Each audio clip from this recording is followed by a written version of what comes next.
Bible గ్రంథంలో కొన్ని మాటలు మనం ధ్యానించుకొని ప్రార్థన చేసుకుందాం. లూకాసు సువార్త 21వ అధ్యాయం.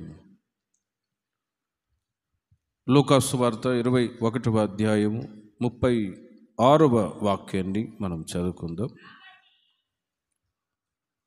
కాబట్టి మీరు జరగబో వీటి నెలను తప్పించుకొని మనుష్య కుమారుని ఎదుట నిలవబడుటకు శక్తిగల వారగునట్లు ఎల్లప్పుడూ ప్రార్థన చేయొచ్చు, మెలకువగా ఉండుడి అని చెప్పాను.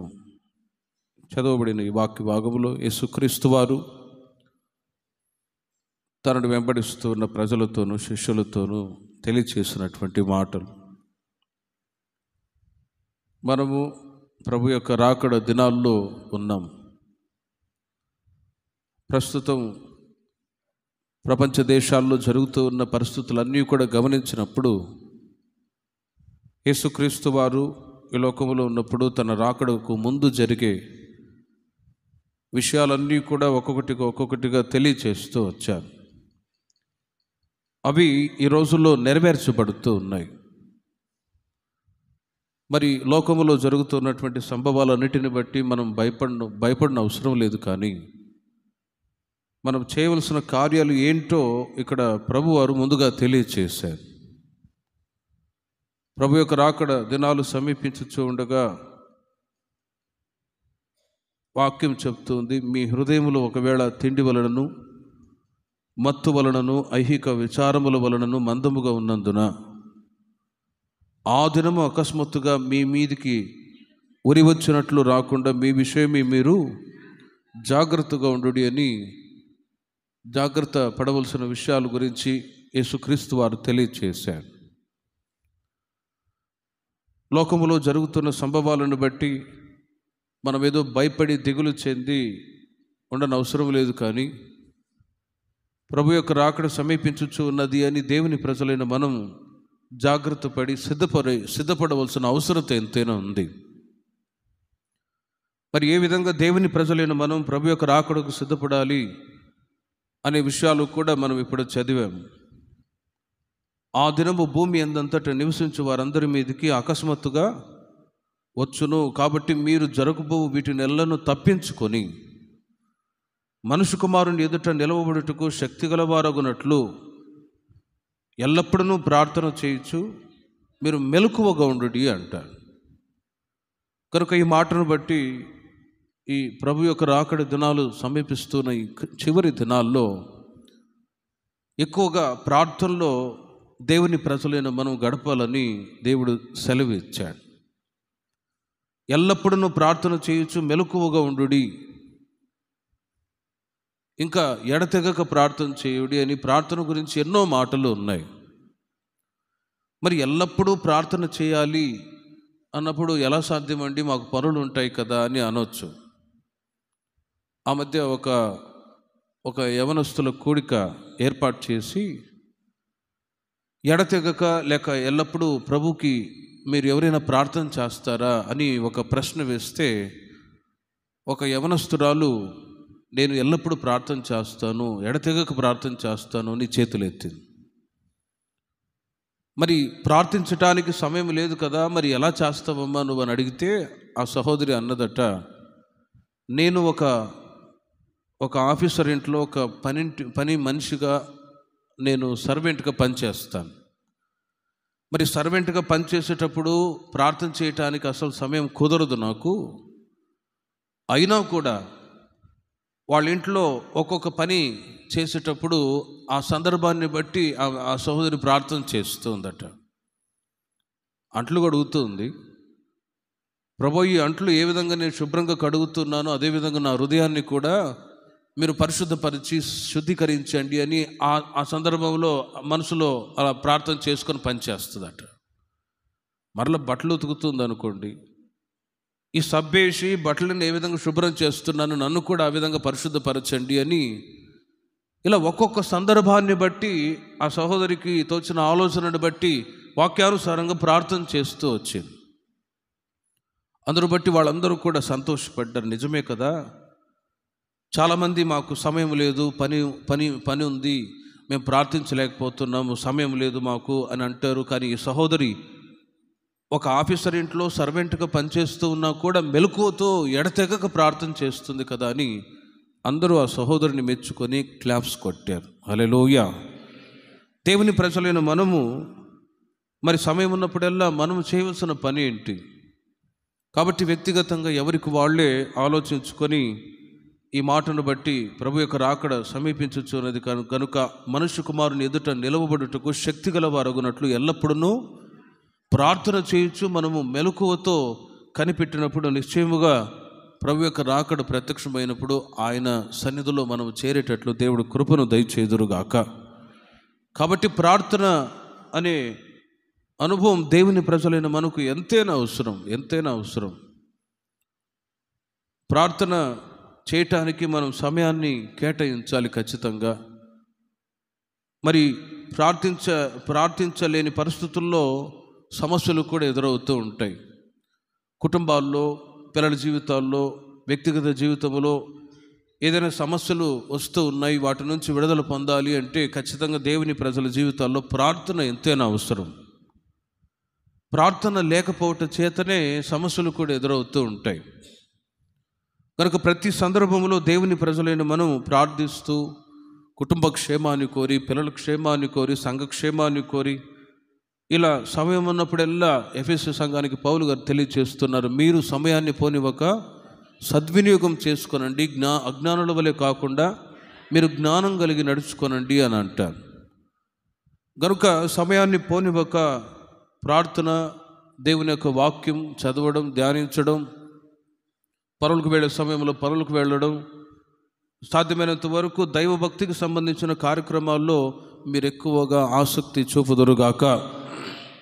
సమయం ఉన్నప్పుడల్లా ముసలమ్మ ముచ్చట్లో లేకపోతే గ్రూపులుగా కూర్చొని మాట్లాడుకోవడము, అవన్నీ కూడా గతించిన కాలంలో ఒకవేళ అటు అనుభవంలో మీరు కొనసాగుతూ వచ్చారేమో, వాటన్నిటికీ కూడా ఒక ఫుల్ స్టాప్ పెట్టి ఇక రాబోయే రోజుల్లో ప్రభు యొక్క రాకడ సమీపిస్తూ ఉంది కనుక నేను నా కుటుంబం ప్రభు యొక్క రాకడలో ఎత్తబడాలి, ప్రభు సన్నిధికి, ప్రభు రాజ్యానికి సిద్ధపడాలి అనే ఆలోచనతో ఈ రోజుల్లో ఎల్లప్పుడూ ప్రార్థన చేయొచ్చు, మెలకువగా ఉండాలి అని వాక్యం చెప్తుంది. మరి ఎందుకు మనం ప్రార్థన చేయాలి?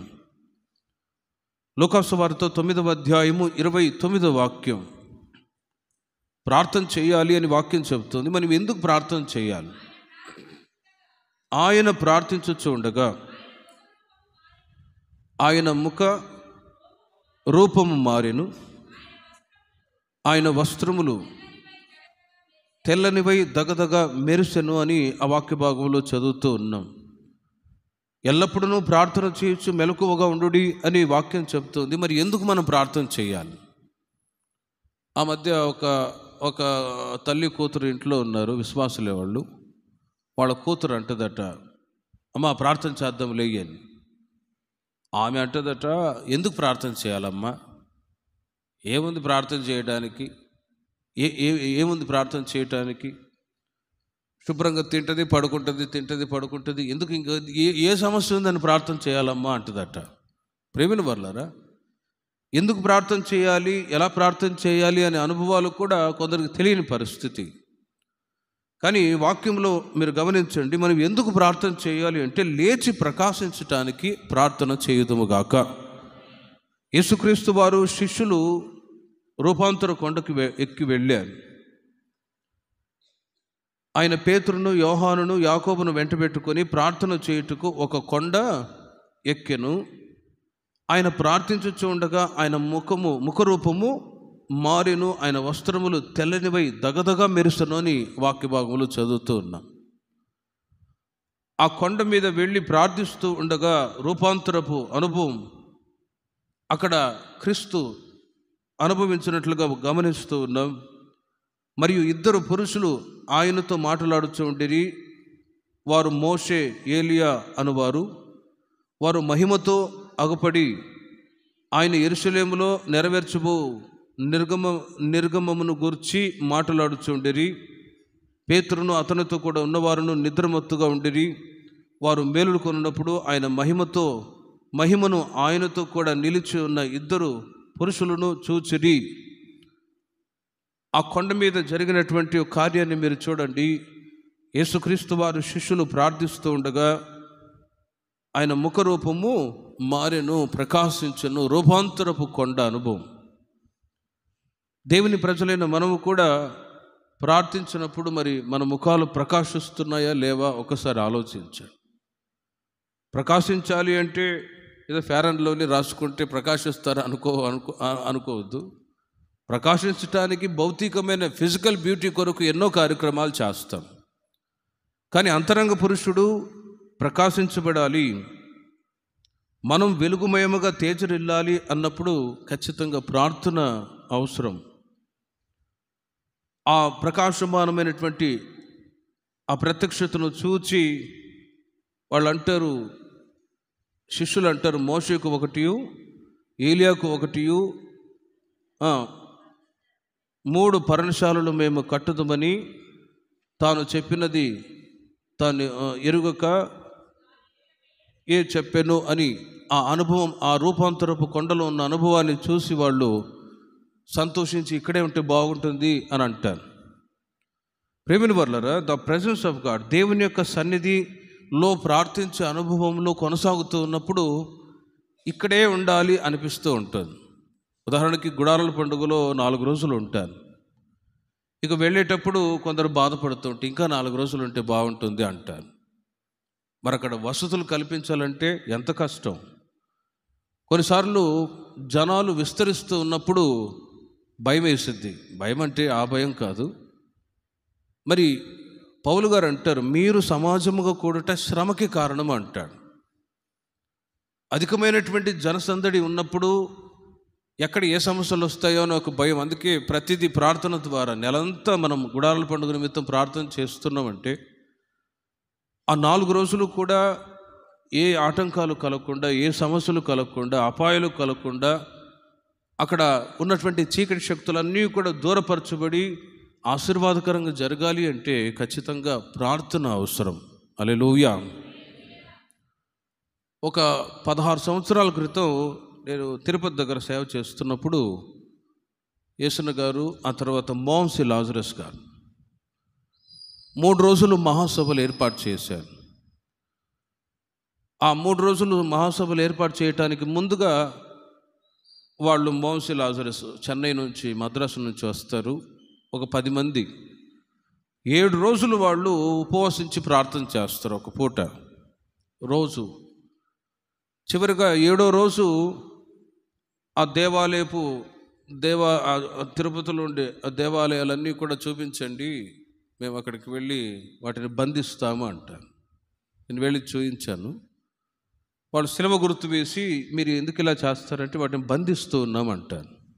అంటే ఆ 3 రోజులు మహాసభలు ఆశీర్వాదకరంగా జరగాలి, ఆటంకాలు దూరపరచబడాలి, చీకటి శక్తులు క్రియ చేయకుండా ప్రభు యొక్క నామం గణపరచబడాలి అంటే అక్కడ క్రీస్తు శిలువ రక్తము చేత, క్రీస్తు శిలువ ద్వారా ఆ శక్తులన్నీ కూడా బంధింపబడును గాక. కనుకనే బై ప్రేయర్, ప్రార్థన ద్వారా వెలుగు ప్రకాశింపబడు నిమిత్తమై, కార్యాలు జరుగు నిమిత్తమై, దేవుని యొక్క నామం మహిమపరచబడు నిమిత్తమై ముందుగా చీకటి శక్తులన్నిటిని కూడా బంధిస్తాం ప్రార్థన ద్వారా. మరి ప్రార్థన లేకపోతే ఎన్నో కార్యాలు జరుగుతూ ఉన్నాయి. లోకంలో మీరు గమనిస్తూ ఉంటారు. ఇప్పుడు ఏదో ఉత్తరప్రదేశ్ ఎక్కడో ఏదో జరుగుతుంది, అక్కడ చూడండి తొక్కిసలాట్లో 50 మంది 100 మంది, ఇలా లోకములో ఎన్నో ఘోరమైన కార్యాలు జరుగుతూ ఉంటాయి. కారణం ఏంటంటే అక్కడ దురాత్మ సమూహాలు క్రియ చేస్తూ ఉంటాయి. మనుషులు వాటి అనుభవంలో నడిపించబడుతున్నప్పుడు అవి వాళ్ళని అలాగే చంపేసి తీసుకొని వెళ్తూ ఉంటాయి. కానీ దేవుని ప్రజలను మనం బై ప్రేయర్, ప్రార్థన ద్వారా ఉన్నటువంటి ప్రతి చీకటి శక్తులన్నీ కూడా యేసుక్రీస్తు నామము ద్వారా దూరపరచబడును గాక. గనుకలే లేచి ప్రకాశించటానికి ప్రార్థన ఎంతైనా అవసరం. ఆయన ప్రార్థించుచూ ఉండగా ఆయన ముఖరూపము మారెను, ఆయన వస్త్రములు తెల్లనివై దగదగ మెరిసెను అని మనం చదువుతూ ఉన్నాం. మనం ప్రార్థించినప్పుడు గ్లోరీ ఆఫ్ ద లార్డ్, దేవుని యొక్క ప్రభావం మనలోనికి వచ్చి మనం ఆశీర్వాదకరంగా, జయకరంగా, సంతోషకరంగా, సమాధానకరంగా కొనసాగునట్లు దేవుడి కృప చూపుదురుగాక. అయితే మనలో ప్రార్థన లేకపోతేనే ప్రకాశించే అనుభవాలు లేకుండా ఇబ్బందులు, సమస్యలు, పోరాటాల మధ్యలో కొనసాగవలసి వస్తుంది. యెషయా గ్రంథం 60వ అధ్యాయము 1వ వాక్యములో కూడా మీరు చూడండి. యెషయా గ్రంథం, నీకు వెలుగు వచ్చి ఉన్నది, లెమ్ము తేజరిల్లుము, యెహోవా మహిమ నీ మీద ఉదయించును అని అక్కడ కూడా మనం చదువుతూ ఉన్నాం. మనం ఎందుకు ప్రార్థన చేయాలి అని అంటే, ఒకటి లేచి ప్రకాశించటానికి ప్రార్థన చేయాలి. మనం ప్రకాశిస్తూ ఉన్నప్పుడు చీకటి అనేది మన జీవితంలో ఏమాత్రం ఎంటర్ అవ్వకుండా దేవుడు కాపాడుదురుగాక. వెలుగు అనగా దేవుని యొక్క ప్రభావం, చీకటి అనగా దుఃఖము, కన్నీళ్ళు, వేదన, సాతాను యొక్క క్రియలు. మనలో వెలుగు ఉన్నప్పుడు చీకటి మన దగ్గరికి పొరపాటున రాదండి. మనం ఎప్పుడు వెలుగుమయముగా ప్రకాశించాలి అంటే ఖచ్చితంగా ప్రార్థించాలి. అందుకే నీకు వెలుగు వచ్చి ఉన్నది, లెమ్ము తేజరిల్లము, యెహోవా మహిమ నీ మీద ఉదయించును అంటాడు. ఉదయించును. ప్రియమైన వర్లరా, ఉదాహరణకి మోషే గురించి బైబిల్లో చదువుతూ ఉన్నాం. ఆయన 40 రోజులు సీనాయి కొండ మీదకి వెళ్ళి అక్కడ ఉపవాసం ఉండి ప్రార్థన చేసి దిగంగానే ఆయన ముఖము ప్రకాశించును అని రాయబడి ఉంది. ఆయన ముఖము ప్రకాశించింది. స్టెఫను గురించి కూడా మనం చదువుతూ ఉన్నాం. అపోస్తలుల కార్యములో ఆయన ముఖము ప్రకాశించును. అపోస్తలుల కార్యములు 7వ అధ్యాయంలో మీరు చూడండి. అపోస్తలుల కార్యములు 7వ అధ్యాయము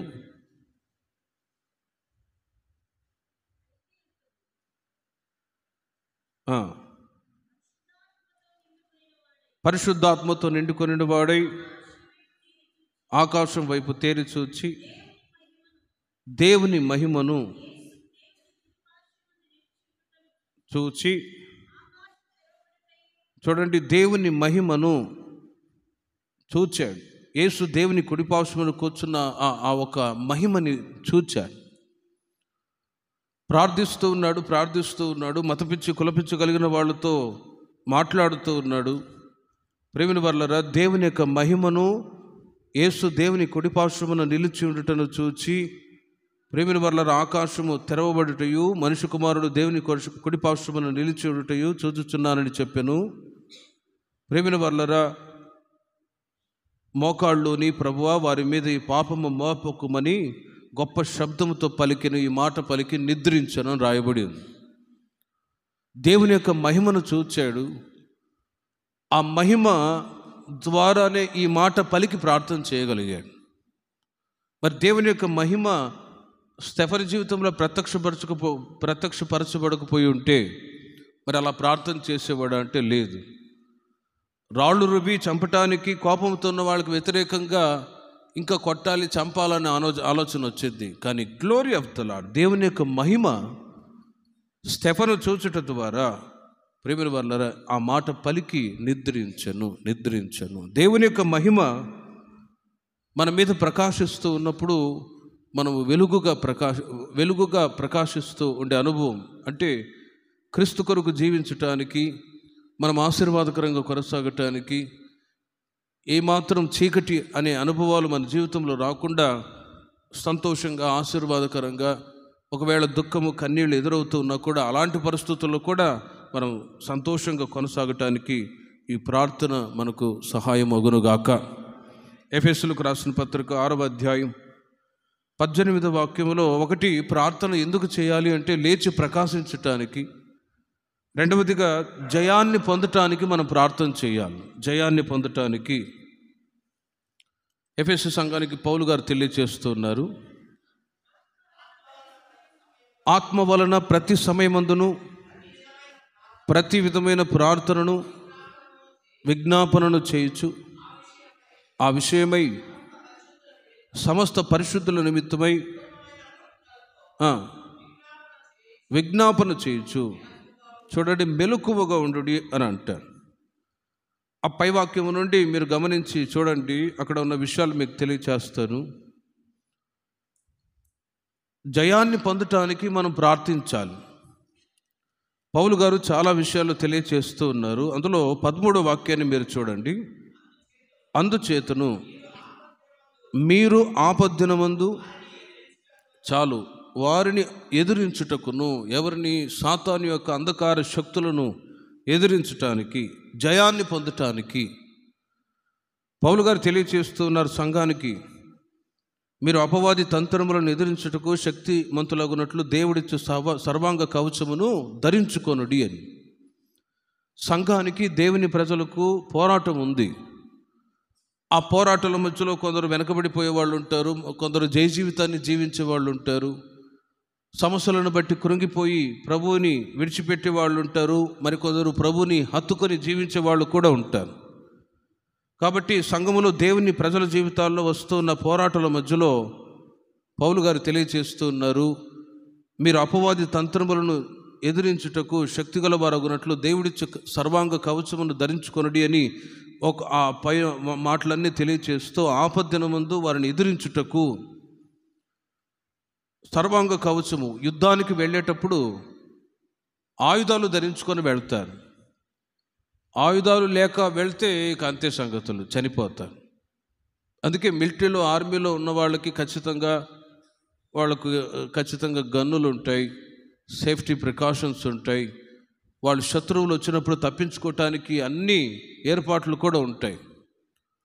మరి అవి సద్వినియోగం చేసుకోకుండా ఉంటే శత్రువు దాడి చేసినప్పుడు చనిపోయే పరిస్థితి.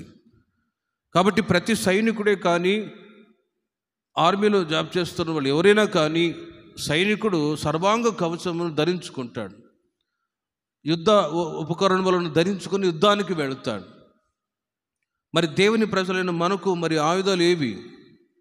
మనకి ఆయుధాలు అంటే అక్కడ పౌలు గారు తెలియచేస్తారు 14వ వాక్యము నుండి, మీ నడుమునకు సత్యమనే దట్టి కట్టుకొని, నీతి అనే మైమరువు తొడుక్కొని, పాదములకు సమాధాన సువార్త వలనైన సిద్ధ మనస్సును జోడు తొడుక్కొని నిలవబడుడి, విశ్వాసమును డాలు పట్టుకొనుడి, దుష్టుని అగ్నిబాణములన్నిటినీ ఆర్పుటకు శక్తిమంతులవుదురు. చూడండి, రక్షణ అయిన శిరస్త్రాణమును, దేవుని వాక్యమనే ఆత్మ కట్టుకమును ధరించుకొనుడి. పోరాడటానికి, జయాన్ని పొందటానికి ఒక సైనికునికి ఇవన్నీ అవసరం. దట్టి అవసరం, ఆ తర్వాత జోడు అవసరం, డాలు అవసరం. మరి ఆత్మ సంబంధమైన ఆయుధాలు దేవుని ప్రజలైన మనం ధరించుకున్నప్పుడు మరి మనకు ఎవరితో యుద్ధము ఉంది అని మీరంటే, వాక్యం చెప్తుంది, ఆకాశ మండలం అందున్న దురాత్మల సమూహంతో మీకు పోరాటాలు ఉన్నాయి. 12వ వాక్యంలో, మనము పోరాడున్నది శరీరులతో కాదు కానీ ప్రధానులతోనూ అధికారులతోనూ. చూడండి, ఆకాశ మండలం అందున్న దురాత్మల సమూహంతో పోరాడుచూ ఉన్నాము. ఆ దురాత్మల సమూహాలు వచ్చుచు పోవచ్చు, మనుషుల్లో జొరబడి అవి పోరాడి మనుషుని జీవితంలో బలహీనపరచాలని, అపజయాలు పాలు చేయాలని క్రియ చేస్తూ ఉంటాడు. మరి దేవుని ప్రజలైన మనం అపజయాలు పొందకుండా జయాన్ని పొందేటట్లు సర్వాంగ కవచములను ధరించుకొనుడి అని చెప్పిన పౌలు గారు చివరిగా ఈ మాట కూడా అంటాడు, మీరు మెలకువతో ప్రార్థన కూడా చేయండి. హల్లెలూయా. సర్వాంగ కవచములను ధరించుకోవడం ఒకటి, చివరిగా ప్రార్థన కూడా అంతే అవసరం. ప్రార్థన కూడా అంతే అవసరం. ఆపదిన ముందు వారిని ఎదిరించుటకు. ప్రేమిని వర్లరా, దేవుని ప్రజలైన మీ జీవితాల్లో గత దినాల్లో ఒకవేళ అపజయాలు ఎదురై ఉంటే, జయాన్ని పొందటానికి ప్రభువు సన్నిధిలో ఖచ్చితంగా మనం ప్రార్థన చేయాలి. పాత నిబంధన కాలంలో మోషే, అహరోను హోరు కొండకు వెళ్ళి అక్కడ ప్రార్థిస్తూ ఉన్నారు. అమాలేకీయులు, శత్రువులు దండెత్తి వస్తూ ఉన్నారు. ఇశ్రాయేలు ప్రజలు వాళ్ళతో పోరాడి జయం పొందాలి. మరి ఎలా సాధ్యం? మోషే, అహరోను హోరు కొండకు వెళ్ళి 2 చేతులెత్తి వాళ్ళు ప్రార్థిస్తూ ఉన్నారు.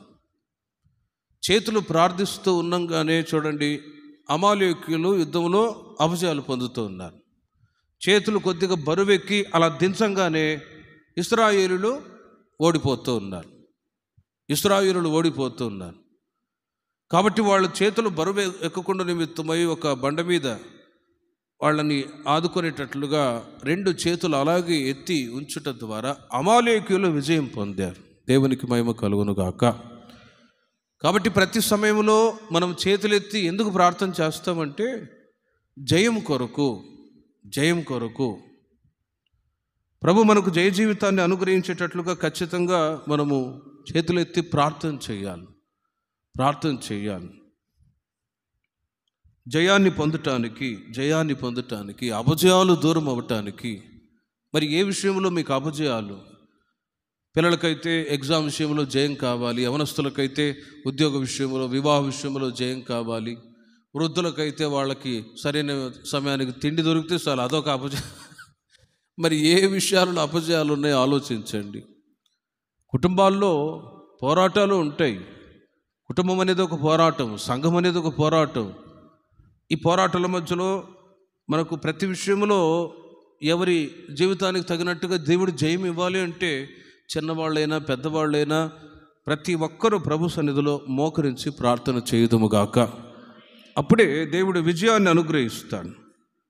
కొలొస్సీయులకు రాసిన పత్రిక 1వ అధ్యాయము 13వ వాక్యాన్ని మీరు చూడండి. 3వది, అంధకార సంబంధమైన శక్తులను జయించడానికి మనం ప్రార్థన చేయాలి. అంధకార సంబంధమైన ఆయన మనలను అంధకార సంబంధమైన అధికారములో నుండి విడుదల చేసి తాను ప్రేమించిన తన కుమారుని యొక్క రాజ్య నివాసులుగా చేసెను అని వ్రాయబడి ఉన్నది. అంధకార సంబంధమైన అధికారములో నుండి విడుదల పొందటానికి మనం ప్రార్థన చేయుదుముగాక. మరి ఎందుకు ప్రార్థన చేయాలి అనే ప్రశ్నకి 3 జవాబులు వాక్యములు మనం చూసాం. ఒకటి, లేచి ప్రకాశించటానికి. మనం ఎల్లప్పుడూ వెలుగుగా ప్రకాశించి సంతోషంగా, సమాధానంగా, ఆశీర్వాదకరంగా, మేలుకరంగా కొనసాగటానికి ఎవ్రీ టైం, ప్రతి సమయంలో ప్రార్థించే అనుభవం. జర్నీలో ప్రయాణం చేస్తున్నారా? ప్రార్థన. పనులకు వెళుతున్నారా? ప్రార్థన. ఇంట్లో ఉన్నారా? కుటుంబ ప్రార్థన. ఎవ్రీ టైం, ప్రతిసారి మీరు ప్రార్థనతోనే మీ పనులన్నీ ప్రారంభించి చూడండి. ఖచ్చితంగా మీరు వెలుగుగా ప్రకాశించుదురుగాక. మీరు ఎక్కడికి వెళ్ళినా కూడా ప్రభు మీకు తోడుగా ఉంటాడు. చీకటి సాతానుడు దగ్గరికి రానే రాడు. కాబట్టి లేచి ప్రకాశించడానికి ప్రార్థన చేయాలి. 2వది, జయాన్ని పొందటానికి మనం ప్రార్థన చేయాలి, ప్రతి విషయంలో జయం కొరకు. 3వది, అంధకార సంబంధమైన శక్తులను జయించటానికి ప్రార్థన అవసరం. పౌలు గారు సంఘం కొరకు ప్రార్థన చేస్తూ ఉన్నాడు. అక్కడ 12వ వాక్యాన్ని మీరు చూడండి. కొలొస్సీయులకు రాసిన పత్రిక 1వ అధ్యాయం 12వ వాక్యం, 9వ వాక్యము నుండి, అందుచేత ఈ సంగతి వినిన నాటి నుండి మేమును మీ నిమిత్తం ప్రార్థన చేయటం మానక. చాలు చూడండి, మీ నిమిత్తము ప్రార్థన చేయుట మానక అని అంటాడు.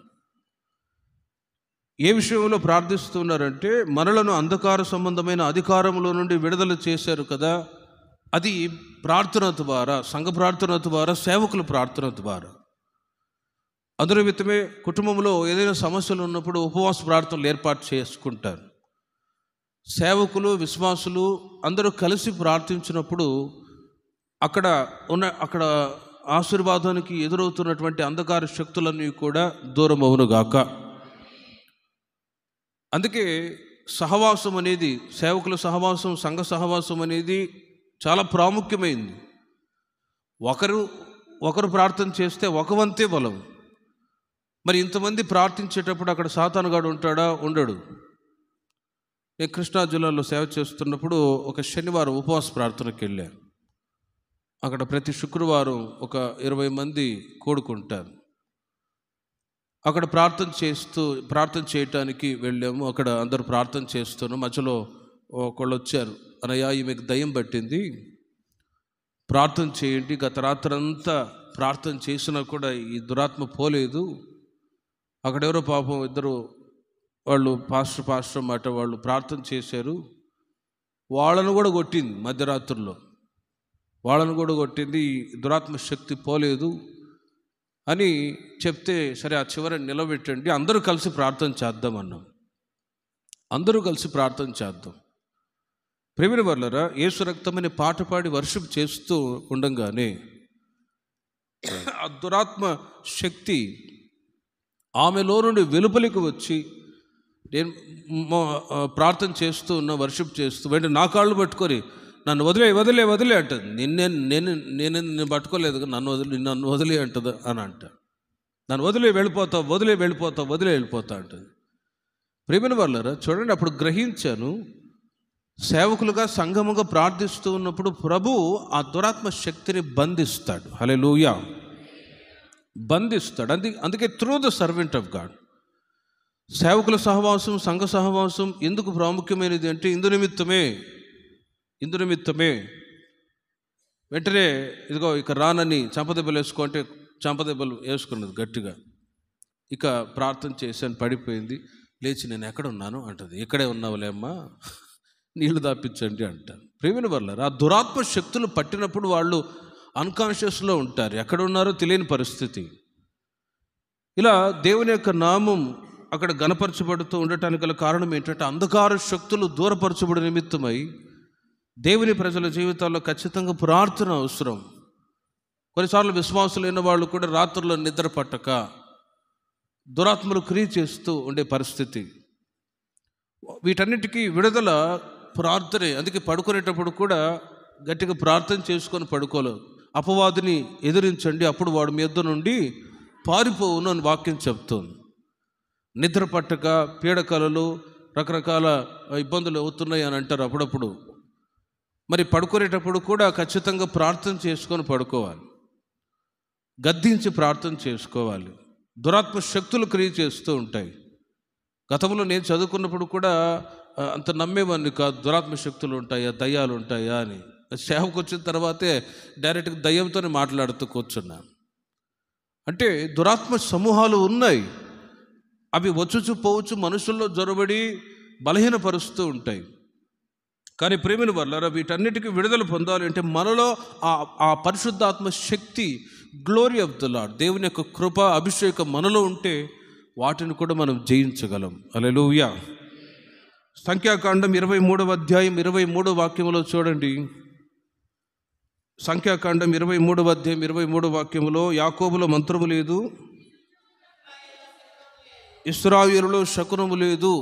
చాలు, అక్కడ మీరు చూడండి, యాకోబులో మంత్రము లేదు, ఇశ్రాయేలులో శకునము లేదు. దేవుని ప్రజలైన మీరు ఆశీర్వాదకరంగా, క్షేమకరంగా ఉండు నిమిత్తమై ఈ మాటను బట్టి అంధకార సంబంధమైన శక్తులు మీకు దరి చేరకుండా కాపుదల కావాలి అంటే ఖచ్చితంగా ప్రార్థన చేయాలి. కొన్నిసార్లు మాకు చేతపడి చేశారన్నా అని వస్తారు. నువ్వు బాప్తిసం తీసుకున్నావా అంటే తీసుకున్నాను అంటారు. మరి నీకెట్లా దురాత్మలు క్రియ చేస్తాయంటే నాకే అర్థం కావట్లేదన్నా అంటారు. కారణం ఏంటంటే ఆమెలో ప్రార్థన లేదు. నేను అద్దంకిలో సేవ చేస్తున్నప్పుడు కూడా ఒక అక్కగారు, ఆమెకు భక్తి వైరాగ్యం ఎక్కువ. ఒకసారి మందిరానికి ఆలస్యమైందట రావడానికి పక్కనే చర్చి ఉంటే అక్కడికి వెళ్ళిందట. అక్కడికి వెళ్ళంగానే వాళ్ళు ఊరుకుంటారో, అమ్మ కొత్త కస్టమర్ వచ్చారని, రాక కూర్చో అని పాస్టర్ పిలిచిందట. పిలిచి ఇక ఆమె వరకు దయ్యం పడితే నువ్వైతే ప్రార్థన చేస్తే బాగుపడతావు అని ఆ పాస్టర్ ఈమెకి చెప్పిందట. వామ్మో, నేను పవర్ఫుల్ వ్యక్తిని చెప్పి, ఈమె విశ్వాసి, మందిరానికి వచ్చే విశ్వాసి, ఆ దయ్యం బట్టిన ఆమెకు ప్రార్థన చేస్తే ఆమెకు విడుదల కలిగింది, ఈమెకు పట్టింది ఆ దయ్యం. సరే, ఆ పాశ్రమ చేయొచ్చు కదా. చూడండి ఎంత తెలివి. అందుకే వాక్యం చెప్తుంది, సాహసించి ఎవరి మీద మీరు హస్త నిక్షేపణ చేయకుడి.